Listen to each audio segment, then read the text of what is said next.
Today we're diving into a pretty provocative idea. What if that comfortable life you've worked so hard for isn't freedom at all? What if it's actually a cage? Let's get right into it. So let's start with this. Most people think they're free.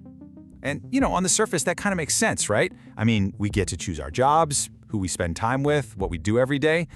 But there's always a but, isn't there? There's a catch. And here's that catch. They're still trapped in the matrix. Now, this is the big idea here, that our lives aren't just one choice after another. Nope, it's a whole system. And that system, the matrix, well, it suggests that our sense of freedom might be nothing more than a really comfortable illusion. Okay, so let's be super clear. We're not talking about Keanu Reeves and black trench coats here. In this context, the Matrix is a mindset. It's a system that's been designed with one single purpose: to keep you comfortable. Not conscious, just comfortable. It's all about pushing routine over real reflection and making things easy instead of making you aware. So what does that actually look like, living inside this system? Well, it pretty much boils down to this really simple, kind of brutal cycle. You wake up, you work, you scroll on your phone, and you go to sleep. And then you do it again. There's a raw honesty to that, isn't there? It's this rhythm that so many of us just fall into without ever really thinking about it. It just becomes the background noise to our lives. And listen, we're not just talking about a bad week or a tough month here. This cycle, when you repeat it over and over and over again, it can become your entire career. 40 years. Think about that. That repetitive loop is what our culture often calls a normal life. Being responsible, having a stable existence. But here's the kicker. Normal doesn't mean free. This just hits the nail on the head, doesn't it? We're taught from day one to think that normal means good, that it means you're successful. But what if? What if that normal life actually cost you your freedom? This really forces you to look past the surface and ask, okay, what's really going on here? So you have to wonder, how does this system keep you in line? Well, that's the really crucial part. It doesn't use chains or guards. No, it's way more subtle than that. And honestly, way more effective. It controls you with comfort.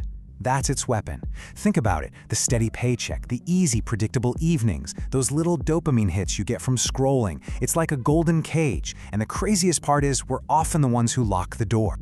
And this comfort, it has a price, a really steep one. Comfort, it turns out, is a killer. It kills your curiosity, it kills your willingness to ask tough questions, and ultimately it kills your growth.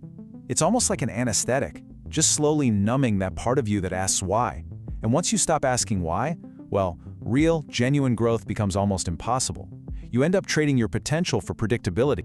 And that gets right to the heart of it, doesn't it? Why don't more people just break out? Because the truth is uncomfortable.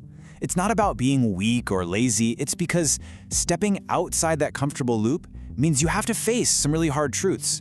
Truths about our society, about the choices we've made, and about ourselves. And that kind of self-reflection, it is never comfortable. So at the end of the day, it's a trade-off. It's this simple. You've got the matrix on one side, which is basically being controlled by comfort. It's passive, things happen to you. And then on the other side, you have freedom. And freedom isn't passive at all. It's an active choice, and it absolutely requires you to take responsibility. So, if the matrix is just a mindset, how in the world do you break it? The answer is actually surprisingly simple. It doesn't start with some grand gesture, like quitting your job or moving across the country. Nope. The whole thing starts to fall apart with one tiny internal shift. The exact moment you start thinking for yourself. The moment you decide to switch off the autopilot. Which brings us right here to the most important takeaway. This is it. This is your call to action, your key to getting out. Question everything. Seriously, question why you do the things you do every day. Question what society tells you is normal and successful. Question what actually makes you feel conscious and alive, not just comfortable. Because buried inside those questions, that's where you're going to find your freedom.